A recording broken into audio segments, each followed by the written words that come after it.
The distress beacon had been silent for 3 cycles, when Elena Reese finally traced it to the shattered remains of a Kelvari scout ship. Drifting like a broken bone through the asteroid field of Sector 7 to 9, the wreckage spoke of violence plasma scoring across the hull.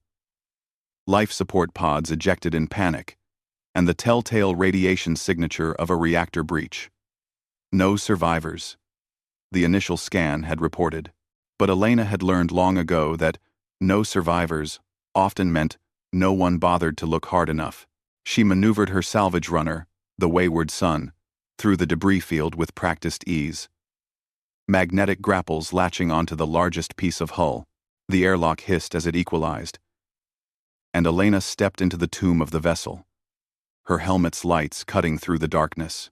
The Kelvari were apex predators from a death world 3 times. Earth's gravity, 8 feet tall, covered in bio-armor plates, with retractable claws that could shred steel.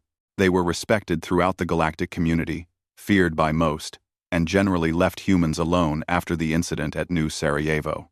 Elena found the cargo bay door wedged half open, and beyond it, something that made her heart clench.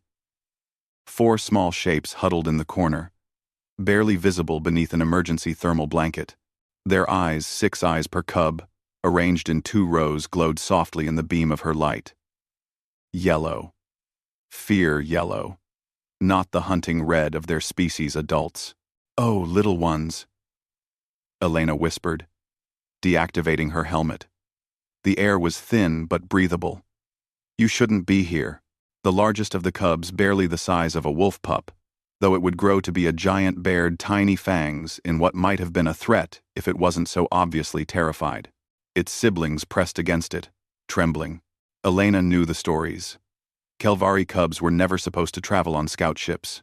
They were kept safe on their homeworld, protected by their clans, raised by multiple mothers in communal dens until they were strong enough to hunt. These 4 shouldn't exist in this place, shouldn't be alone, shouldn't be alive. But they were. She sat down slowly, cross-legged, making herself small. Human, yes, but not a threat. From her pack, she pulled out a ration bar and broke it in half.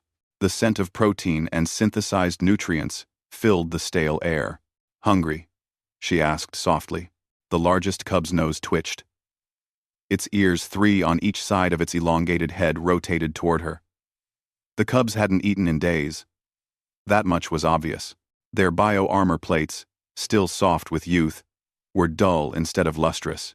Elena placed the ration bar on the floor and slid it forward, then retreated.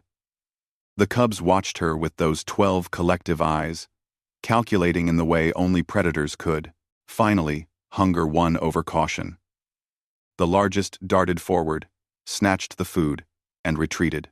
It shared with its siblings, each taking careful, measured bites. "That's it," Elena murmured. "You're safe now." Over the next hour, she coaxed them closer. Humans had a peculiar gift, one that baffled the galactic community. They could befriend anything.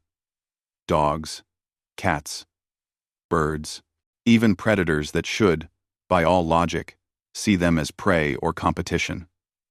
Humans looked at broken things and thought, "I can fix this." They looked at scared things and thought, "I can comfort this." The cubs, driven by instinct older than starflight, began to respond. They crept closer, drawn by the warmth Elena radiated. The steady calm of her voice, the way she moved, non-threatening, patient, maternal. It was the smallest one who approached first, the one with a notch in its ear. It pressed its muzzle against Elena's hand, and she felt the rapid flutter of 3 hearts beating in its chest. The Kelvari had 3 hearts, one for hunting, one for fighting, one for family.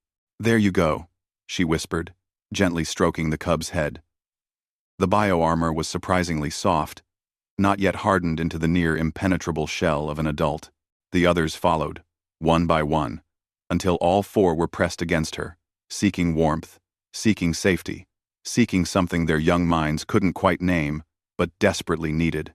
The one with the notched ear, sorry, Elena would later name it, looked up at her with those luminous yellow eyes and made a sound. A chirping trill that no human had ever documented. It was the sound Kelvari cubs made when calling for their mother. "Are you our mother?"